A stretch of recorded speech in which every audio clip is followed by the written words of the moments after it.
Welcome to real stories. నాన్న మాట కోసం ఎపిసోడ్ 5.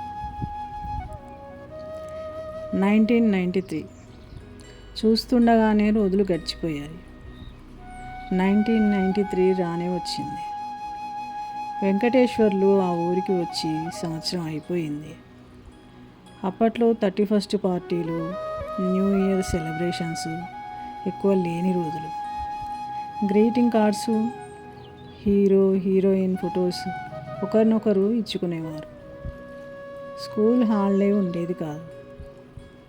అందరిలాగానే సరస్వతి, ధరణి కూడా గ్రీటింగ్ కార్డ్స్ ఒకరినొకరు ఇచ్చుకున్నారు. హ్యాపీ న్యూ ఇయర్ చెప్పుకున్నారు. ధరణికి అవన్నీ కొత్తగా వినిపించాయి. తను పల్లెటూరులో పెరగడం వలన ఇవేవి తెలిసేవి కావు. సంక్రాంతికి ముగ్గులు వేయడం, రంగులు నింపడం తెలుసు, కానీ తను న్యూ ఇయర్ రోజు కూడా ముగ్గు వేస్తారని, రంగులు నింపుతారని తనకు తెలియదు. తన కుటుంబం సరస్వతి కుటుంబంను అనుకరిస్తూ ఉండేవాళ్ళు. ఎందుకంటే వాళ్ళు బాగా చదువుకున్న వాళ్ళు, లోకజ్ఞానం బాగా తెలిసిన వాళ్ళు అని ధరణి కుటుంబం అభిప్రాయం. ఉపేందర్ 7th క్లాస్ వరకే చదువుకున్నారు. లక్ష్మి 4th వరకు చదువుకుంది. ఉపేందర్ పూర్వీకులలో ఎవరూ చదువుకోలేదు. వారికి వ్యవసాయం, మొగ్గనేయడం తప్ప చదువు తెలియదు. అందుకే ఉపేందర్ తన పిల్లల్ని బాగా చదివియాలని అనుకున్నాడు. మనోహర్ బాగా చదివేవాడు, కానీ ధరణికి అంతలా చదువు రాదు. సరస్వతితో స్నేహం వలన కొంచెం చదువు అబ్బుతుందని ఉపేందర్, లక్ష్మి ఆశపడేవారు. అందుకే ధరణిని సరస్వతితో తప్ప ఎవరితో బయటికి పంపించేవారు కాదు. సరస్వతి మాట తీరు, ప్రవర్తన, కలుపుకోలుతనం, చదువు ఉపేందర్కి, లక్ష్మికి బాగా నచ్చేవి. సరస్వతిని ధరణితో సమానంగా చూసేవారు.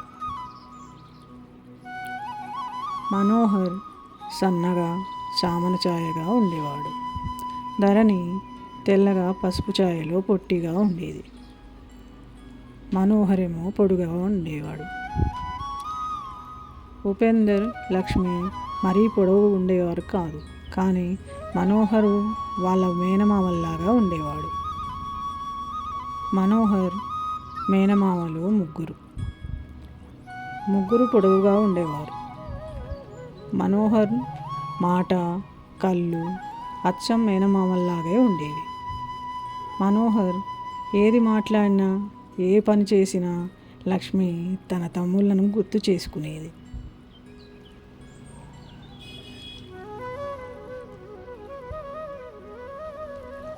మనోహర్కి చదివే కాక పెయింటింగ్ అంటే కూడా చాలా ఇష్టం ఉండేది.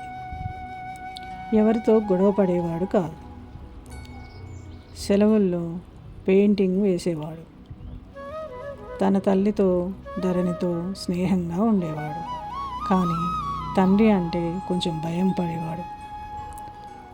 అలాగే గౌరవం కూడా చాలా ఉండేది. ధరణి చాలా మొహమాటస్తురాలు, సౌమ్యంగా ఉండేది. ఎక్కడ ఉన్నదా లేదా అన్నట్లు ఉండేది. చూడటానికి మొహం కలగా, అమాయకంగా ఉండేది. తనకి తల్లి, తండ్రి మాట వేదవాక్కు. అస్సలు వాళ్ళ మాట జవదాటదు. తల్లి లేనిదే ఎక్కడికి వెళ్ళలేదు, ఉండలేదు.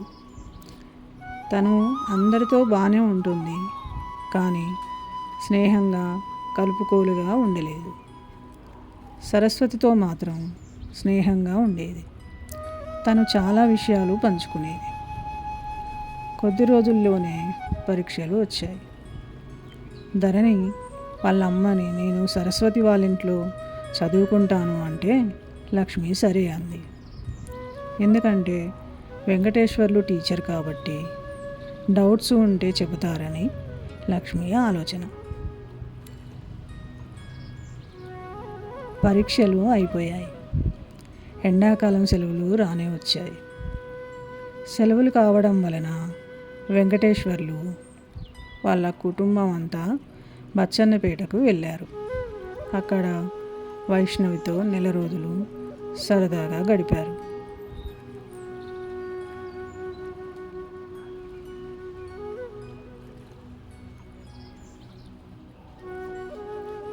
ఇక్కడ ధరణి, మనోహర్ తల్లిదండ్రులకు సాయంగా ఉండేవారు.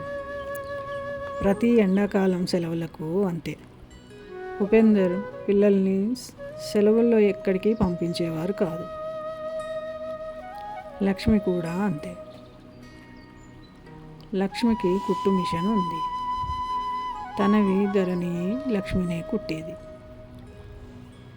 ఉపేందర్ కూడా తన బట్టలు, మనోహర్ బట్టలు కుట్టేవాడు. ఉపేందర్ అప్పుడప్పుడు సొంత ఊరికి వెళ్ళి తన తల్లి, అన్నదమ్ములను కలిసి వచ్చేవాడు.